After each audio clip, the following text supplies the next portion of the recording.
ఈ నెల జనవరి 23వ తేదీన శుక్రవారం నాడు వసంత పంచమి వచ్చింది. ఈ రోజునే సరస్వతీదేవి జన్మించింది.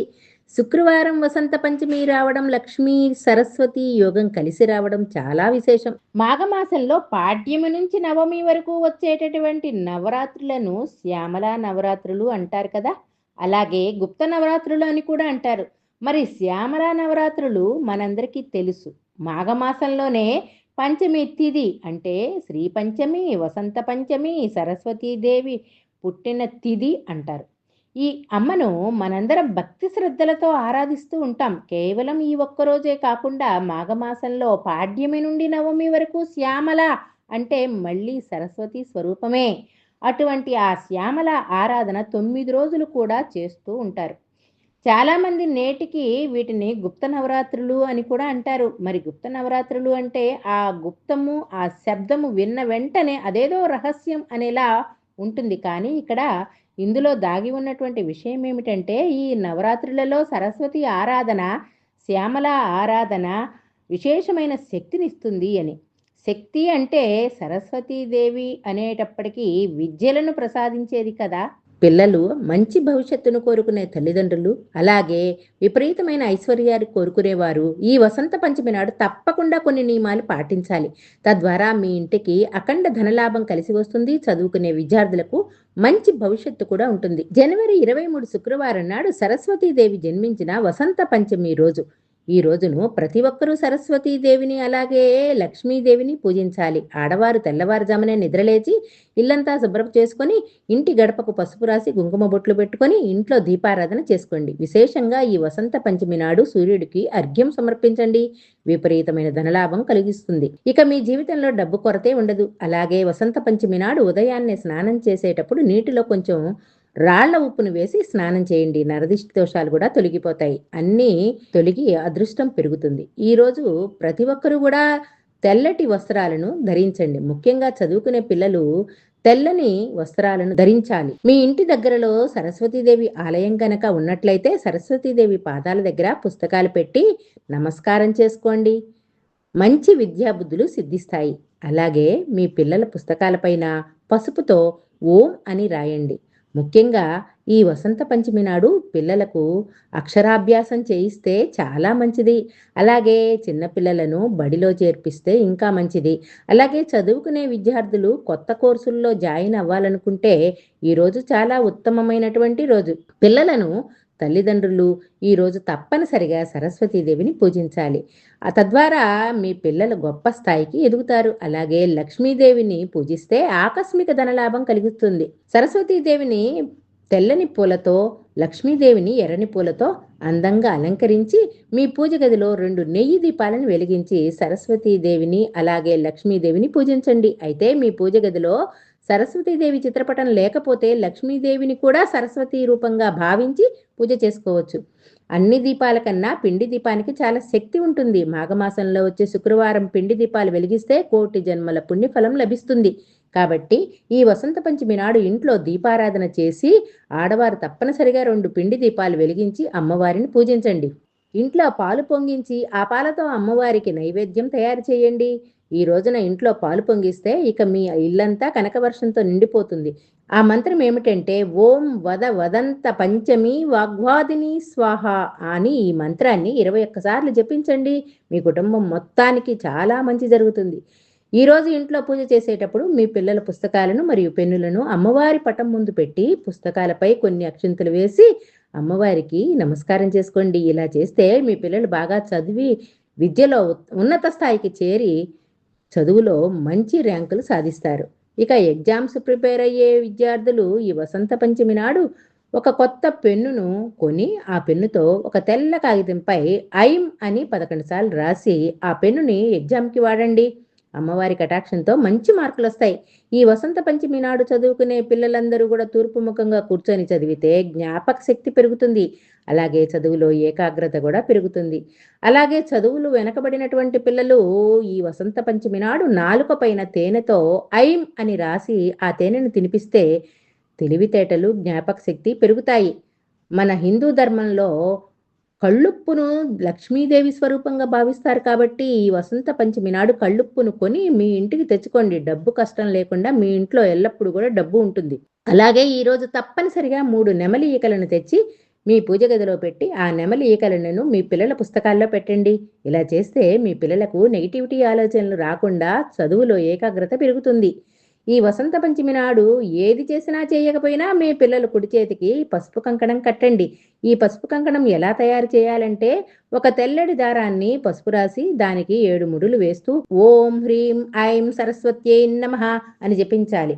ఈ పసుపు దారాన్ని మీ పిల్లల కుడి చేతికి కట్టండి. వచ్చే విఘ్నాలు, దృష్టి దోషాలన్నీ తొలగిపోతాయి. అదేవిధంగా పిల్లల చేత కనీసం 11 సార్లు సరస్వతి నమస్తుభ్యం వరదే కామరూపిణి అనే శ్లోకాన్ని చదివించండి. అలాగే వసంత పంచమి నాడు తప్పనిసరిగా మీ పిల్లలు ఉపయోగించే పెన్నులు, పెన్సిళ్లకు పూజ చేయించండి. కొత్త పెన్నులు, పుస్తకాలు కొని వారికి గంధం రాసి పసుపు బొట్లు పెట్టి అమ్మవారి గుడిలో పూజ చేయించండి. అలాగే వసంత పంచమి నాడు సుమంగళి స్త్రీలు ఏదైనా అమ్మవారి దేవాలయానికి వెళ్ళి అమ్మవారికి ఆకుపచ్చ రంగు గాజులను, పసుపు కుంకుమలను సమర్పించండి. మీ ఇంటికి సకల శుభాలు కలుగుతాయి. ఇక స్వస్తిక్ గుర్తు కాబట్టి వసంత పంచమి నాడు అందులో శుక్రవారం కలిసి వచ్చిన శుభవేళ మీ ఇంటి గుమ్మం బయట గంధంతో స్వస్తిక్ గుర్తు వేయండి. ఇక మీ ఇంట్లో లక్ష్మీదేవి స్థిరంగా ఉంటుంది. అనవసరపు ఖర్చులు తగ్గి ఇంటి ఆదాయం పెరుగుతుంది. ఇక శాస్త్రాల ప్రకారం ఈ వసంత పంచమి ఎన్నో శుభముహూర్తాలు ఉంటాయి కాబట్టి ఈ రోజున శుభకార్యాలు నిర్వహిస్తే చాలా మంచిది. వివాహ, గృహప్రవేశం, నామకరణం కార్యక్రమాలు మరియు విద్యారంభం వంటి వేడుకలను ఈ రోజున పంచాంగాన్ని సంప్రదించకుండానే నిర్వహించుకోవచ్చు. అన్నింటికన్నా ముఖ్యంగా ఈ వసంత పంచమి నాడు పేద విద్యార్థులకు పెన్నులు, పుస్తకాలు దానం చేస్తే సరస్వతీదేవి కటాక్షం మీ ఇంటిపై ఉంటుంది. గోమాతలో 33 కోట్ల దేవతలు కొలువై ఉంటారు కదా. కాబట్టి ఈ వసంత పంచమి నాడు గోమాతకు అరటిపండు తినిపించి నమస్కారం చేసుకుంటే సకల దేవతల ఆశీర్వాదం మీ ఇంటిపై ఉంటుంది. తులసి మొక్కలో లక్ష్మీదేవి నివసిస్తూ ఉంటుంది కాబట్టి శుక్రవారం నాడు అందులోనూ వసంత పంచమి కలిసి వచ్చిన పర్వదినాన తులసి మొక్కను ముట్టుకుంటే చాలు అఖండ కుబేర రాజయోగం కలిసి వస్తుంది. తులసి కోటలో నెయ్యి దీపాలను వెలిగించి తులసికి ప్రదక్షిణ చేస్తే మీ మనసులో ఏది కోరుకుంటే ఆ కోరిక నెరవేరుతుంది వెంటనే. అలాగే ఈరోజు సాయంత్రం సమయంలో మీ పిల్లల చేత మీ చేతుల మీదుగా తులసి కోట ముందు నెయ్యి దీపం వెలిగించి 3 ప్రదక్షిణాలు చేయించండి. ఇలా చేస్తే మీ పిల్లలు చెడు సావాసాలకు దూరంగా ఉంటారు. పిల్లలకు సంస్కారం, వినయం పెరుగుతాయి. మీ పిల్లల జాతకంలో గురు కటాక్షం ఉంటేనే మీ పిల్లలకు మంచి భవిష్యత్తు ఉంటుంది. కాబట్టి ఈ వసంత పంచమి నాడు బడిలో ఉండే ఉపాధ్యాయులకు మీ పిల్లల చేతుల మీదుగా అరటి పండ్లను పంచిపెట్టించండి. ఇలా చేస్తే మీ పిల్లలకు మంచి భవిష్యత్తు ఉంటుంది. ఇక ఉద్యోగ ప్రయత్నాలు చేసేవారు ఉద్యోగం వస్తుందనుకుని చివరి నిమిషంలో ఆగిపోతూ ఉంటే ఈరోజు దక్షిణామూర్తి అష్టకాన్ని చదవండి. వినయము తద్వారా సంస్కారము వస్తాయి. వీటన్నింటి ద్వారా ఎన్నో భోగాలు మనం అనుభవిస్తాము. కేవలం డబ్బు ఉంటే మాత్రమే భోగం అనుభవిస్తాము అన్నది ఉండదు. సంస్కారం అనేటటువంటిది చాలా ముఖ్యం. విద్య, జ్ఞానం ఇవన్నీ చాలా ముఖ్యమైనటువంటి విషయాలు. తరించిపోవాలి అంటే జ్ఞానం కావాలి.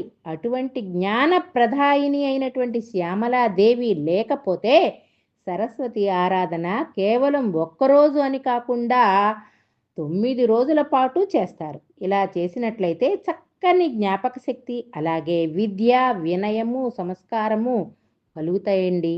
ఈ సంపద ఎప్పుడు తరిగిపోదు. మన దగ్గర ఉన్న జ్ఞానాన్ని ఎంతమందికి పంచిపెట్టినప్పటికీ కూడా అది పెరిగేదే కానీ తరిగేది కాదు. మరి సరస్వతీదేవిని ఎలా ఆరాధించాలి అనే విషయానికి వస్తే మాఘ పంచమిని శ్రీ పంచమి అని, మదన పంచమి అని, సరస్వతి జయంతి అని మొదలైనటువంటి పేర్లతో పిలవటం జరుగుతుంది. ఇంకా శిశిర ఋతువే ఉంది. అప్పుడే వసంత పంచమి ఏమిటి అంటే వసంత ఋతువు రావడానికి కావలసినటువంటి ఏర్పాట్లన్నీ చేస్తూ సిద్ధపరుస్తూ వసంత ఋతువుకు ఆహ్వానం పలుకుతున్నారన్నమాట. ఇక దీనిని సరస్వతి జయంతిగా చెప్పడం చాలా ప్రసిద్ధమన్నమాట. దేవి భాగవతంలో, బ్రహ్మాండ పురాణంలో సరస్వతీదేవి అవతరించినట్లుగా ఈ రోజున పేర్కొనడం జరిగింది. అమ్మను పూజించి కాండవ శాఖలో సరస్వతీదేవికి సంబంధించినటువంటి పూజా విధానమంతా చెప్పబడింది. ఆవిడికి సంబంధించినటువంటి స్తోత్రాలు కానీ, దండకాలు కానీ, కవచాలు కానీ సర్వ విజయము అనే పేరుతో ఉంటాయట. బీజాక్షర సహితంగా ఉండేటటువంటి మంత్రములు ఇవన్నీ కూడా ఈ రోజునే ఆవిర్భవించినట్లుగా చెప్పడం జరుగుతుంది. మొదట శ్రీకృష్ణుడు, బ్రహ్మ మొదలైనటువంటి వాళ్ళందరూ కూడా ఆరాధించారట. ఆ తర్వాత మహర్షులంతా సరస్వతిని ఆరాధించారు. అలా చేసిన వారిలో కొద్దిమంది గొప్ప కవులుగా, పండితులుగా లోకంలో ప్రసిద్ధి పొందారు. ఉదాహరణకు వాల్మీకి, బృహస్పతి. ఆమె అనుగ్రహం వల్లే గొప్ప గొప్ప సాహితీవేత్తలు గాని, పండితులు గాని, కవులు గాని కావటం జరిగిందని మనం గ్రంథాల ద్వారా తెలుసుకుంటున్నాం కదా! ఈ రోజున అక్షరాభ్యాసాలు చేయటం చాలా ప్రసిద్ధి. ఎవరైతే ఈరోజు అక్షరాభ్యాసం చేసుకుంటారో వారికి గొప్ప చదువు వస్తుందని, మేధావులు, పండితులు అవుతారని చెప్పడం జరిగింది శాస్త్రాల ప్రకారం. ఈ వసంత పంచమి రోజున సరస్వతి అమ్మవారకు షోడశోపచార పూజ నిర్వహించి చక్కగా స్తోత్రము, సహస్రనామాలు, కవచాలు చదువుకొని ఆ తర్వాత ఆ తల్లికి ఏమైతే సమర్పిస్తున్నారో అవన్నీ కూడా తెల్లగా ఉండడం ప్రధానమని చెప్తారు. ఎందుకంటే సర్వశుక్ల సరస్వతి అని సరస్వతీదేవి అన్ని రకాలుగాను తెల్లగా ఉంటుందని, తెల్లదనం ఆవిడికి చాలా ప్రియమైనదని చెప్పబడుతూ ఉంటుంది. కాబట్టి కొబ్బరి, తెల్లని పువ్వులు, తెల్లని చీర, తెల్లని నువ్వులు మొదలైన పదార్థాలే కాకుండా తెల్లని పాలతో చేసినటువంటి పరవాన్నం చేసి నివేదన చేసినట్లయితే ఆ తల్లికి చాలా సంతోషమంట.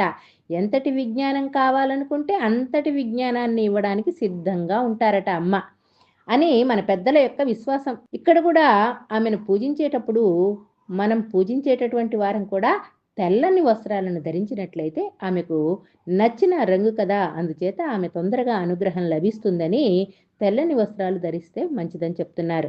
సరస్వతి పూజ చేస్తే మంచి విద్యాబుద్ధులు కలుగుతాయి.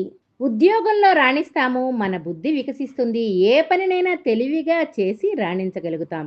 కీర్తి ప్రతిష్టలు కలుగుతాయి, వాక్శుద్ధి కలుగుతుంది, పండితులు, కవులు, సాహితీవేత్తలుగా రాణించగలుగుతారు. గొప్ప జ్ఞానాన్ని ప్రసాదిస్తుంది అమ్మ. విద్యార్థులంతా కూడా చక్కగా అమ్మకు పూజ చేసి విద్యావంతులు కాగలరని ఆశిస్తూ మీ పిల్లలు మంచి విద్యావంతులవుతారు, గొప్పగా రాణిస్తారు. శుభం భూయాత్. Please like, share and subscribe.